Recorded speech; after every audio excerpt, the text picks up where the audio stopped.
Alright, so I have here a pork knuckle or pork hock or pata, and then we're just going to remove the remaining hairs there. I'm just going to clean it by using a razor, and of course that's a clean one. Hindi pa nagagamit yan.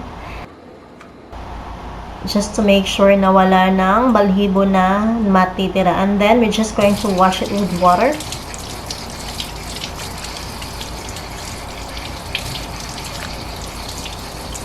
Then put it in the pot, and in there goes our onions. For the correct measurement, just check the description box below. Then garlic, bay leaves, whole peppercorns, salt, and water.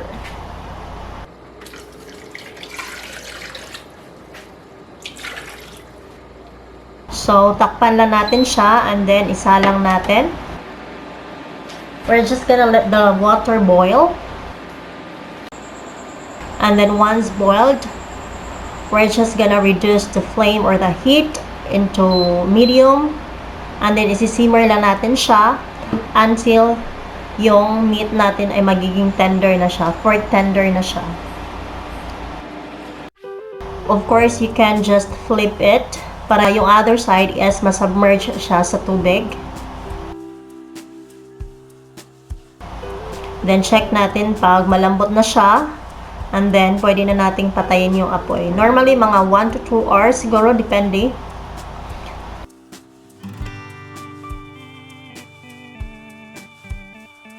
And we're gonna poke it with fork just so lalabas yung fats dyan.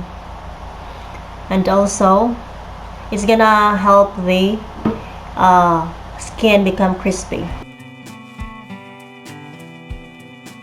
So I'll just poke it all over.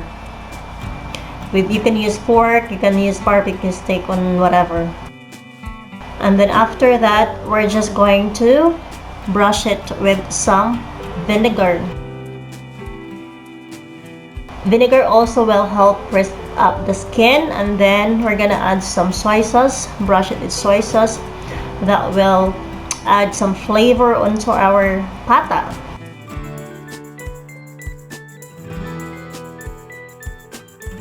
So yeah, just brush it all over just like with the vinegar. I'm using here Japanese soy sauce, but any other soy sauce will do. Or you can also use a fish sauce if you wish. It's up to you.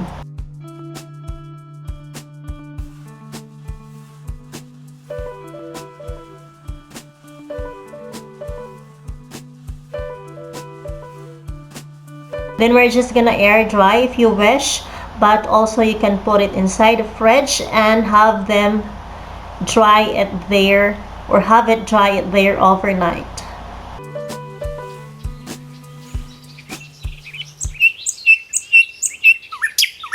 And so then the next day, we can now deep fry this pata. So in a pot, pour enough cooking oil, enough for the pata to be submerged in there to be deep fried. And then we're just gonna let the oil heat up or be hot enough, about 375 degrees Fahrenheit, before we add our pork. Dahan-dahan lang, at yan ay mainit at tumatalsik. So we're just gonna cover this one.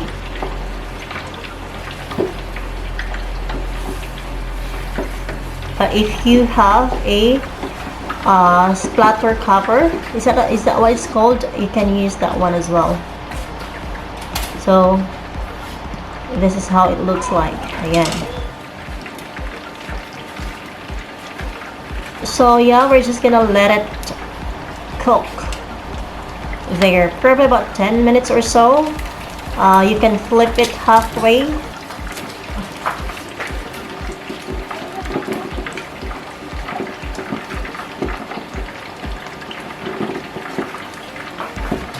So there you go, it's almost done.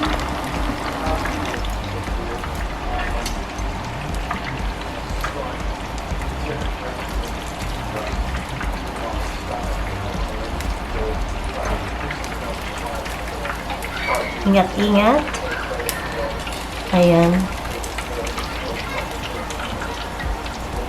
But because this is dried already, yung talsik niya is not so bad because the meat has dried up in the fridge overnight. So there you have it. It's looking so yummy. So I'm using the dipping sauce that I'm using here. This is a pinakurat vinegar, and then I'm just gonna mix it with soy sauce. Oh wow! You hear that? That crunchiness, that crispness. It's looking so good, guys. So happy with this.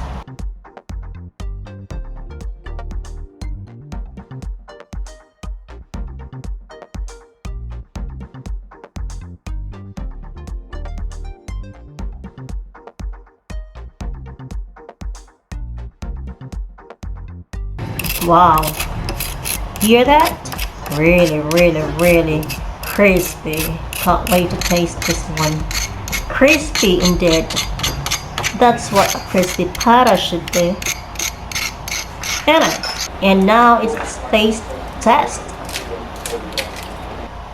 Look at the skin. Crunchy.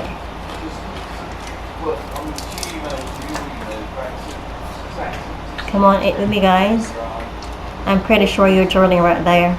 If you have any tips and secrets on how you cook your crispy pata, then feel free to share them down below. Alright, so I hope you like this video, guys. If you do, then please give this video a thumbs up. Subscribe to my channel if you haven't yet. And share this with your friends who love food as well. Thank you so much for watching, and I'll see you next time.